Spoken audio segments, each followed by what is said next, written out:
میں کبھی کبھی اپنے سسر کو دیکھ کر اپنے دل میں شرم لے آتی تھی، کیونکہ تھے تو وہ میرے سسر ہی۔ سسر تو ویسے بھی باپ کی طرح ہی ہوتے ہیں۔ مجھے تو بس ایسا لگتا تھا جیسے میرے سسر سب کے سامنے مجھے گھورتے رہتے ہیں۔ کبھی کبھی تو میں اپنے ماتھے پر بل ڈال کر ان کو گھورنے لگتی تھی۔ میں پاگل ہو گئی تھی۔ ہر بار یہ بات بھول جاتی تھی کہ میرے سسر اندھے ہیں، کیونکہ ہمارے گھر میں کبھی کوئی ایسا تھا ہی نہیں، اس لیے مجھے ایسے لوگوں کی عادت بھی نہیں تھی۔ ایسا میرے ساتھ پہلی بار ہو رہا تھا کہ میں اپنے اندھے سسر کے ساتھ رہ رہی تھی۔ میرے شوہر روٹین کے مطابق صبح کے ٹائم پر اپنے آفس جانے کے لیے نکل جاتے تھے اور سارا دن میں اور میرے سسر گھر میں اکیلے رہ جاتے تھے۔ میرے شوہر نے مجھے شادی کی رات ہی سمجھایا تھا کہ تمہیں میرے ابو جی کا بہت خیال رکھنا ہے۔ کافی سالوں سے ہمارے گھر پر نوکرانی رہ رہی تھی اور وہ ابو جی کا بہت خیال رکھتی تھی، کیونکہ صبح کے ٹائم پر تو میں جاب کے لیے نکل جاتا تھا۔ جب ابو جی کی آنکھوں کی روشنی تھی تو تب وہ بھی کھیتوں میں کام کرنے کے لیے چلے جاتے تھے، لیکن جب سے ان کی آنکھوں کی روشنی گئی تھی، انہوں نے گھر پر ہی رہنا شروع کر دیا تھا۔ کچھ مہینوں تک نوکرانی نے ساتھ دیا اور اس کے بعد وہ نوکرانی بھی چھوڑ کر چلی گئی۔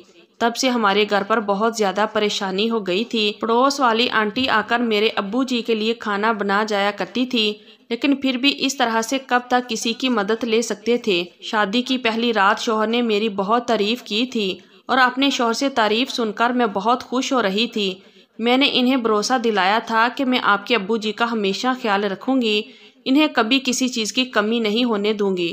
صبح صبح جب میں سو کر اٹھتی تو سب سے پہلے اپنے سسر جی کے لیے ناشتہ بناتی تھی۔ ایک دو دن تو میرے شوہر بازار سے بھی ناشتہ لے آئے تھے۔ انہوں نے کہا تھا کہ ابھی تم نئی نویلی دلہن ہو، کچھ دن تم آرام کرو، اس کے بعد تو تم ہی نے گھر کا سارا کام سنبھالنا ہے۔ میں نے گھر کا سارا کام کرنا شروع کر دیا تھا، کیونکہ اس گھر میں کوئی عورت نہیں تھی۔ گھر کا کام کاج کرنے کے لیے بھلا میرے شوہر بھی کب تک اس طرح سے بازار سے کھانا یا پھر ناشتہ لے کر آتے۔ ایک نہ ایک دن تو مجھے یہاں کا کچن سنبھالنا ہی تھا۔ میرے سسر بھی کہتے تھے کہ بہو ایک دو دن کھانا بازار سے آ جائے گا، لیکن میں نے کہا نہیں ابو جی، میں ایسی لڑکی نہیں ہوں جو ہمیشہ آرام کرتی رہوں۔ میں اپنی ذمہ داری نبھانا چاہتی ہوں اور گھرداری کو اپنے کندھوں پر چلانا چاہتی ہوں۔ یہ گھر تو مجھے ہی سنبھالنا پڑے گا۔ میری بات سن کر میرے سسر اور شوہر بہت خوش ہو گئے تھے۔ انہوں نے کہا تھا کہ ہمیں گھر کے لیے ایسی ہی لڑکی کی تلاش تھی۔ میرے شوہر کہنے لگے کہ تم خوبصورت ہی نہیں بلکہ خوبصورت ہونے کے ساتھ سمجھدار بھی ہو۔ میں نے ناشتے کے میز پر ناشتہ لگا دیا اور میرے سسر جی بھی ناشتہ کرنے کے لیے میرے سامنے ہی بیٹھے ہوئے تھے۔ میں ان کے سامنے بیٹھ گئی، پھر میں نے انہیں اپنے ہاتھوں سے ناشتہ نکال کر دیا۔ میرے شوہر نے ابو جی کو اپنے ہاتھ سے ناشتہ کروایا تھا۔ میرے شوہر بھی مجھے دیکھ کر مسکرا رہے تھے۔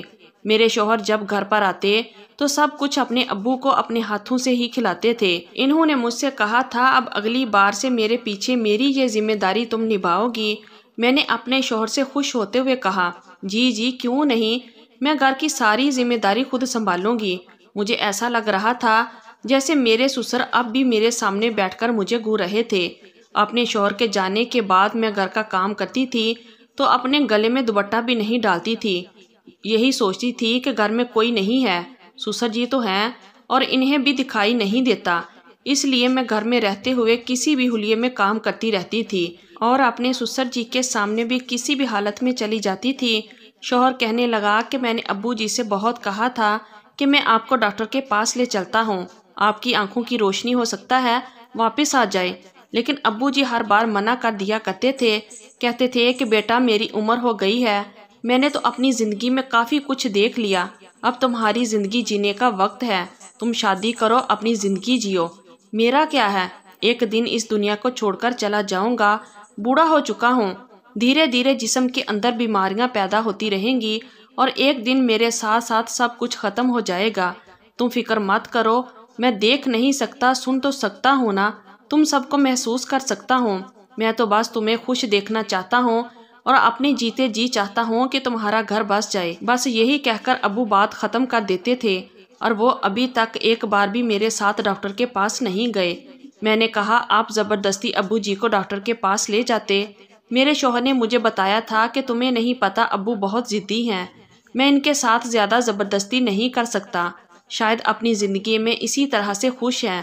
شوہر نے کہا تھا کہ وہ میرے آنے سے پہلے ان کے سارے کام کرتے تھے، لیکن اب کام کرنے کی ساری ذمہ داری میری ہو گئی ہے۔ میں اپنے سسر کو اپنا باپ سمجھ کر ان کے سارے کام کیا کرتی تھی۔ میں نے اپنے شوہر کو یقین دلایا تھا کہ آپ کو میرے ہوتے ہوئے گھر میں کبھی کوئی پریشانی نہیں ہوگی۔ ایک دن سسر کہنے لگے، دیکھو بہو، میرے نصیب میں کیا لکھا ہے کہ میں اپنے گھر کی بہو کو اپنی آنکھوں سے نہیں دیکھ سکتا۔ میں نے کہا، سسر جی کوئی بات نہیں، آپ اس طرح سے بھی میری موجودگی کو محسوس کر سکتے ہیں۔ وہ شادی کے کچھ دن تو اسی طرح سے گزرتے چلے گئے، لیکن ہوش تو میرے تب اڑے تھے جب میرے شوہر کو کچھ دن کے لیے شہر میں رکنا پڑا تھا۔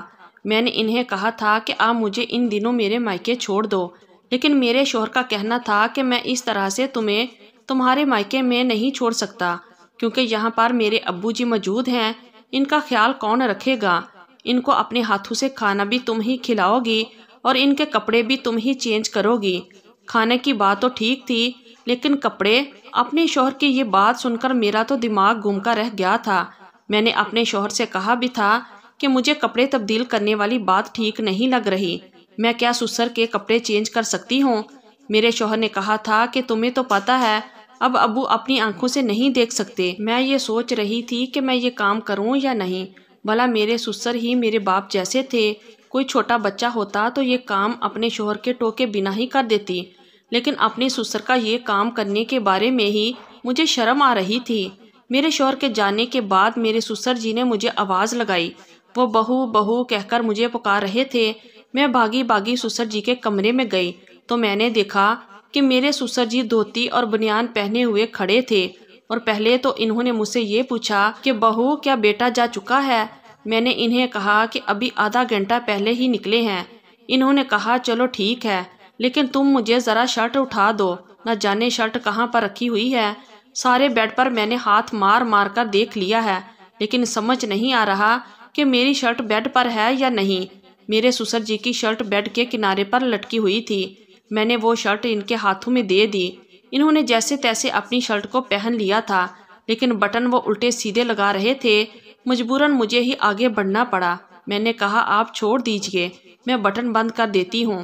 میں نے اپنے سسر جی کی شرٹ کا بٹن لگایا تو میرے سسر جی مسکرا رہے تھے، اور اچانک ان کا ہاتھ میری کمر پر لگ گیا۔ میں ان سے کچھ کہہ نہیں سکتی تھی، کیونکہ ان کو تو پتہ ہی نہیں تھا کہ ان کا ہاتھ کہاں لگ رہا ہے۔ جیسے ہی انہیں لگا کہ ان کا ہاتھ میرے اوپر سے ٹچ ہو گیا، فوراً ہی انہوں نے اپنا ہاتھ ہٹا لیا۔ شاید ان کا ہاتھ دھوکے سے ٹچ ہو گیا تھا۔ میں نے ان کو شرٹ پہنا دی، پھر میرے سسر نے کہا کہ بہو میرے بال بنا دو۔ میں نے ڈریسنگ سے کنگھا لے کر اپنے سسر کے بال بھی بنا دیے۔ میرے سسر کہنے لگے، بہو ذرا مجھے اپنا ہاتھ دو۔ میں نے کہا کہ کیوں ابو جی، کیا ہوا ہے؟ تو وہ کہنے لگے، دو تو ذرا۔ میں نے ڈرتے ڈرتے انہیں اپنا ہاتھ پکڑا دیا۔ میں یہ سوچ رہی تھی کہ وہ کیوں میرا ہاتھ پکڑنا چاہتے ہیں۔ انہوں نے میرے دونوں ہاتھ اپنے ہاتھوں میں تھام لیے اور کہنے لگے کہ تمہارا بہت بہت شکریہ، تم نے ہمارے گھر کو بہت اچھی طرح سے سنبھال کر رکھا ہے۔ تمہاری جگہ اگر کوئی اور عورت ہوتی تو شاید کبھی نہ سنبھال پاتی۔ میرے سسر جی نے میرے ہاتھوں کو بڑی مضبوطی کے ساتھ اپنے ہاتھوں میں جکڑ لیا تھا۔ میں ان کے ہاتھوں سے اپنے ہاتھ چھڑانے کی کوشش کر رہی تھی، لیکن انہوں نے کہا کہ بہو ابھی یہیں پر ہی رہو، اتنی جلدی جانے کی کیا ضرورت ہے؟ میں تمہارا شکریہ ادا کرنا چاہتا ہوں۔ میں تمہیں دیکھ تو نہیں سکتا، لیکن محسوس تو کر سکتا ہوں، اس لیے تمہارا ہاتھ پکڑنا چاہتا ہوں کہ بہو کیسی ہوتی ہے۔ اللہ نے مجھے کوئی بیٹی بھی نہیں دی، اگر میری بیٹی ہوتی تو شاید وہ بھی تمہاری طرح میری خدمت نہیں کرتی۔ تمہیں پتہ ہے جب میری بیوی کی موت ہوئی تھی تب مجھے اس کی موت کا بڑا افسوس ہوا تھا، کیونکہ وہ میری ہم سفر تھی اور ہمارے گھر کی اکلوتی عورت تھی۔ میرے بیٹے کو اور مجھے چھوڑ کر اس دنیا سے چلی گئی تھی۔ دونوں کو بہت اچھی طرح سے سنبھال لیتی تھی، لیکن اس کے بعد ساری ذمہ داری اکیلے میرے بیٹے کے کندھوں پر آ گئی، اور شادی کے بعد تم نے ابھی کچھ دن اچھی طرح نہیں گزارے کیونکہ میرا سارا بوجھ تم پر پڑ گیا۔ وہ بڑے افسوس کے ساتھ یہ سب کچھ کہہ رہے تھے۔ میں نے کہا کسی پر بوجھ نہیں ہے، اور مجھ پر تو بالکل بھی نہیں ہو۔ میں آپ کی بیٹی کی طرح ہوں، آپ مجھے اپنی بیٹی ہی سمجھو۔ میری بات سن کر مسکرانے لگے تھے، کہنے لگے تم بہت اچھی ہو اور میرا کتنا خیال رکھتی ہو، لیکن ابھی بھی انہوں نے میرا ہاتھ بڑے مضبوطی کے ساتھ پکڑا ہوا تھا۔ میں نے ان سے کہا ابو جی میرا ہاتھ چھوڑ دیجئے، مجھے کچن میں جا کر کھانا بنانا ہے۔ میرے سسر نے میرا ہاتھ چھوڑ دیا اور میں فوراً ہی کچن میں چلی آئی تھی۔ جیسے جیسے وقت گزرتا گیا میرے سسر کی حرکتیں کچھ عجیب سی ہونے لگی تھی۔ 3 مہینے گزر گئے، میرے سسر میرے ساتھ بہت زیادہ فری ہونے لگے تھے۔ اب تو وہ مجھے آواز لگا کر کہتے ہیں کہ مجھے شرٹ نہ دو، شرٹ کے بٹن مجھ سے ٹھیک سے بند نہیں ہوتے، اور کبھی کہتے میرے سر میں مالش کر دو اور میری ٹانگیں دبا دو، اور وہ کبھی مجھ سے اپنے سر میں تیل لگواتے تھے۔ چھوٹے موٹے کام تو وہ خود بھی کر سکتے تھے۔ شادی سے پہلے مجھے لگا تھا کہ میرے سسرال میں صرف میرے شوہر اور میرے سسر ہیں، تو مجھے گھر میں کوئی کام نہیں کرنا ہوگا، لیکن میں تو اپنے سسر جی کی وجہ سے گنج کراسی بن کر رہ گئی تھی۔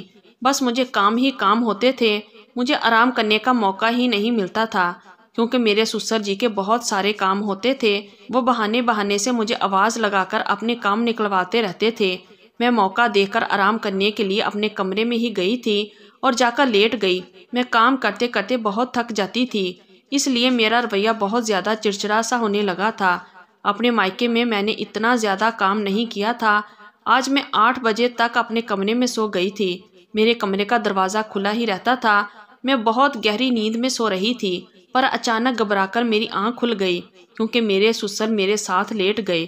میں نے کہا، ابو جی یہ کیا بدتمیزی ہے، اور آپ تو اندھے ہیں؟ تو وہ کہنے لگے کہ میں اندھا نہیں ہوں، پہلے دن سے ہی تم مجھے بہت پسند آ گئی تھی، اس لیے بہانے سے تمہیں چھوتا تھا۔ پھر میرے سسر نے مجھے زور سے پکڑ لیا اور میری عزت کو تار تار کر دیا۔ میں روتی چلاتی رہی، لیکن سسر نے میری ایک نہ سنی اور میری زندگی برباد کر دی۔ تو یہ تھی ہماری آج کی سٹوری۔ اگر آپ لوگوں کو اچھی لگی ہے تو پلیز ویڈیو کو لائک کیجئے اور ہمارے چینل کو بھی سبسکرائب کیجئے، اور کمنٹ باکس میں اپنی رائے کا اظہار ضرور کیجئے۔ شکریہ۔ اللہ حافظ۔